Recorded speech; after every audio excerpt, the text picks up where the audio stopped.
Hello there and welcome to this video, which is how to remove subjects on a contract of purchase and sale. So today is subject removal date on a strata offer that we have in place. We need to then take the subjects that are on the offer and put them onto a subject removal form for the client to sign. In order to do this, you will go into your matrix system and go into web forms. You may also access web forms directly if that is how you prefer, but this is the way I go through. So once we sign in, you're in your dashboard for Interior Realtors. We're going to click Web Forms. That's going to bring us in to the Web Forms login page, and then we're going to click Sign In, and this brings you to the dashboard. You're then going to click on to the transactions and then select the transaction that you want to be in, which brings us to our Forms Transactions Kit. What I usually do is I will right-click on the CPS, open the link in a new tab. That way I have the contract of purchase and sale that I can open up. So we're going to click on that because it doesn't actually open it in a tab, it just allows me to open up another form. So I'm going to click on the contract of purchase and sale. That way it opens up the form. So once we're in the contract of purchase and sale, we're going to scroll down to the subject page right here.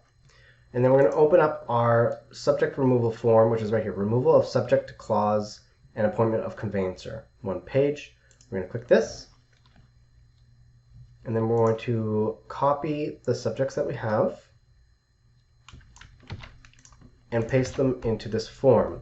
Date of the contract, so this is important. We're going to make sure that the date of the contract matches. So what I normally do as well is I will open up the accepted offer because there may have been modifications to our subjects as well that may not be on this original web forms. So you have to make sure that it matches. So we're going to go into our contract and we're going to find the date. So this one was March 29th. So we're going to go back into our contract forms here and then we're going to select the date, so April 29th. The seller and the buyer information needs to go in there. Make sure the address is correct. And then we're also going to double check that the dates on the subject removals and everything are the same. So this is April 3rd. And if we go back in here, we've got April 3rd. So those are all good. Now what we're going to do is we're going to download this form and set it up in DocuSign. So because it is final subject removals, these are all the subjects that are being removed, and they're all in benefit of the buyer. Only the buyer technically needs to sign. However, it is good practice to have both parties sign just to acknowledge the form, but it is not required. So if you can't get the opposite party to sign off on it, and all the subjects are just for the one side, not the other one, don't freak out. It's still legitimate if the one person signs, if all of the subjects are in benefit for them. If there are any subjects that are due off and it's for both sides benefit, both sides need to sign. So just keep that in mind. So we're going to go to File, Save as PDF, and we're going to go into our DocuSign and set that up.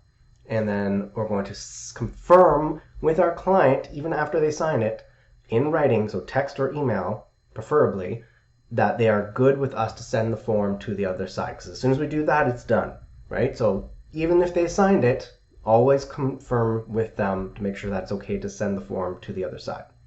And that is how you do a subject removal. Now, if you have subjects in here, for example, there might be a Form B for strata documents.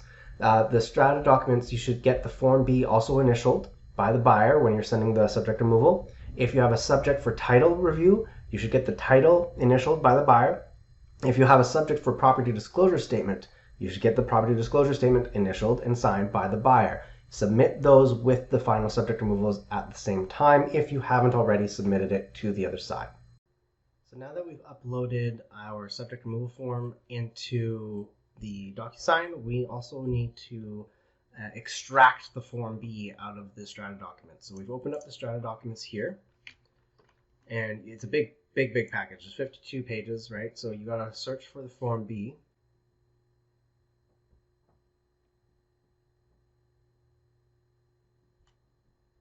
There we go. So we've got the Form B here. It's going to be this. In this case, it's page 50, 51, and 52. So you have to print it out as a PDF. So we're going to do Control P or File Print.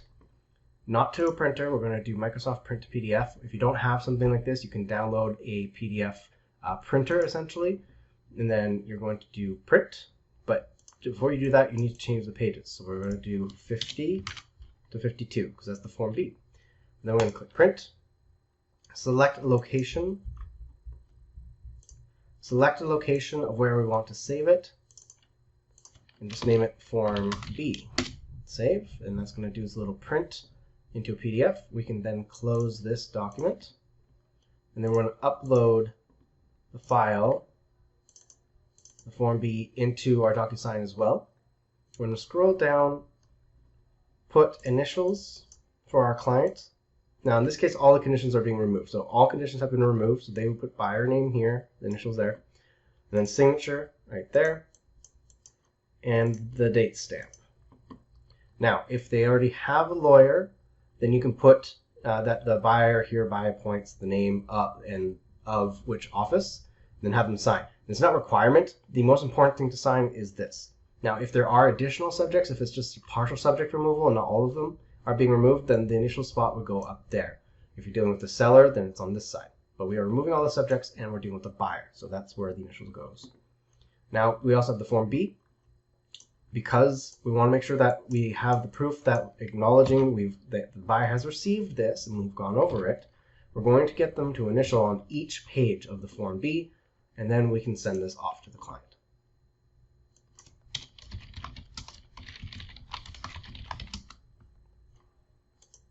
And send. So once it's done, again, wait until they've signed it, double confirm, hopefully in writing via text or email. Phone call is fine, just make a note of it. That they have confirmed that you are allowed to send this off to the other side. In this case, this would be sending it to the seller. And that is what you do to remove your subjects.